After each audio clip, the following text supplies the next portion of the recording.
Voltamos a estar consigo para mais um episódio da Escola Bíblica. É sempre um privilégio muito grande podermos voltar à sua presença, estar consigo.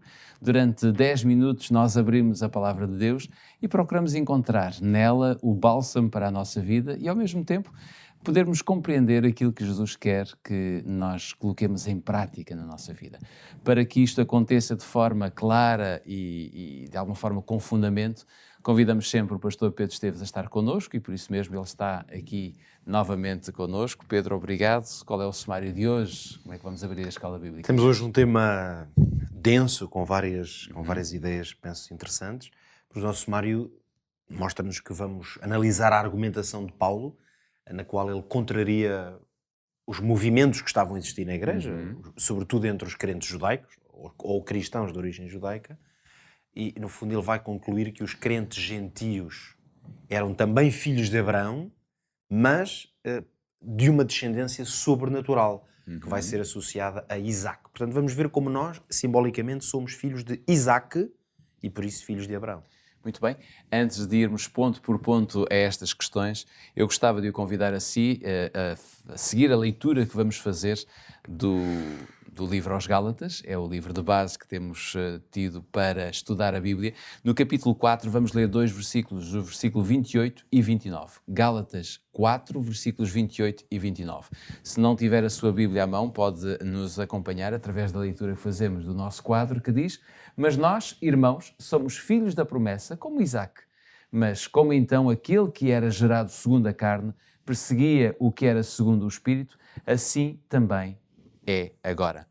Ou seja, estas palavras que nós estamos aqui a encontrar de Paulo querem dizer que se andarmos no Espírito nós vamos ser perseguidos?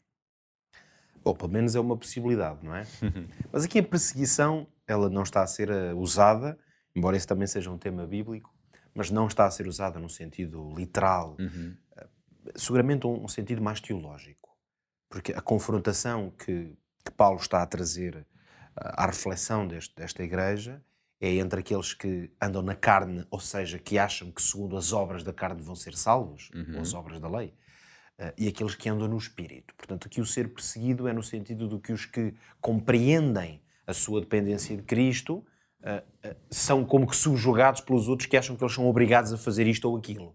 Portanto, e esta luta entre os que queriam obrigar alguns cristãos a certas práticas, isso é que é a forma de compreender o que o apóstolo está aqui a dizer. Aliás, talvez seja importante aqui ainda aprofundar um pouco mais este contexto, Jorge, porque isso é que nos ajuda a tirar daqui conclusões. Porque como temos visto, estas passagens em que Paulo vai buscar, a partir do Antigo Testamento, sobretudo da história de Isaac, Ismael, Agar, Abraão, e a dinâmica dessas histórias para serem uma ilustração do que se passava neste momento na igreja, tem algumas nuances que temos que estar muito atentos. Não é que seja muito difícil. Essas nuances quais são? Paulo aqui estava claramente com um objetivo. Vamos primeiro perceber o objetivo, que já o dissemos aqui muitas vezes, mas temos que ir repetindo. Era contrariar o argumento que estava a ser usado pelos seus opositores, e foi a razão pela qual ele escreveu esta carta, porque ele percebeu, teve notícias, com certeza, e soube que esses opositores ao Evangelho que ele tinha ensinado estavam a afirmar o quê? Que eles, como crentes, digamos, de origem judaica, eram todos cristãos, não é? Mas estes de origem judaica é como se eles estivessem em vantagem ou fossem realmente os verdadeiros descendentes de Abraão. Pronto. Automaticamente o que é que eles faziam? Acusavam, ou pelo menos faziam os gentios, mais uma vez, os cristãos gentios, não é? De origem não judaica, o que é que eles os tentavam fazer? Convencê-los de quê?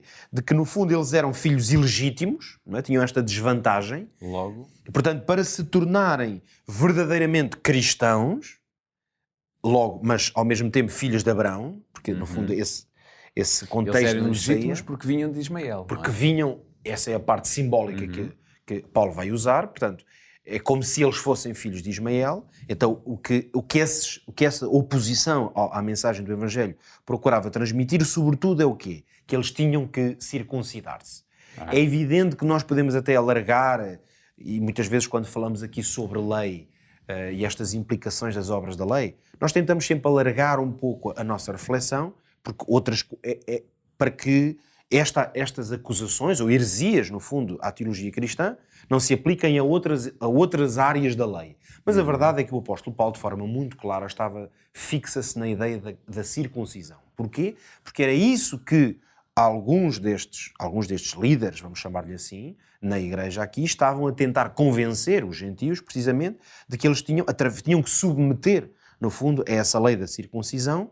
Para quê? Para que essas pessoas pudessem ser parte do povo de Deus. Então, o que é que Paulo vai fazer? Através do uso da história, como já vimos, de Isaac e de Ismael, ele vai contra-argumentar. E se tentarmos partir isto em partes, o que é que vamos aqui perceber? Que a argumentação de Paulo ela é muito inteligente e usa de uma maneira muito curiosa até a história de Abraão e dos seus filhos. Então, por partes, vamos ver. O que é que ele vai mostrar-lhes? Que a verdade do Evangelho é exatamente o contrário do que eles estavam a dizer. De que forma? Primeiro, vai dizer que estes legalistas, estes cristãos legalistas, que neste momento, enquanto cristãos, eles é que não são filhos de Abraão. Vai associá-los a Ismael. Precisamente porquê? Porque ao eles porem a sua confiança na circuncisão, tanto para eles como para os outros, que eles querem obrigar os outros, o que é que eles estão a revelar? Que dependem da carne. Eles querem depender de coisas carnais para obter aquilo que só se obtém espiritualmente e através de Jesus. Ou seja, Paulo estava a fazer um bocadinho ali um papel do género de Sara com Agar. Precisamente.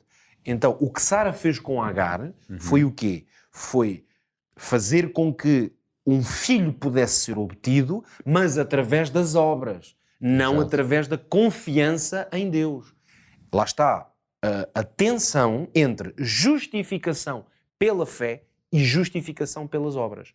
Ismael é que vai ser simbolicamente considerado a justificação pelas obras. Exato. Porquê? Porque de facto foi isso que Abraão e Sara fizeram.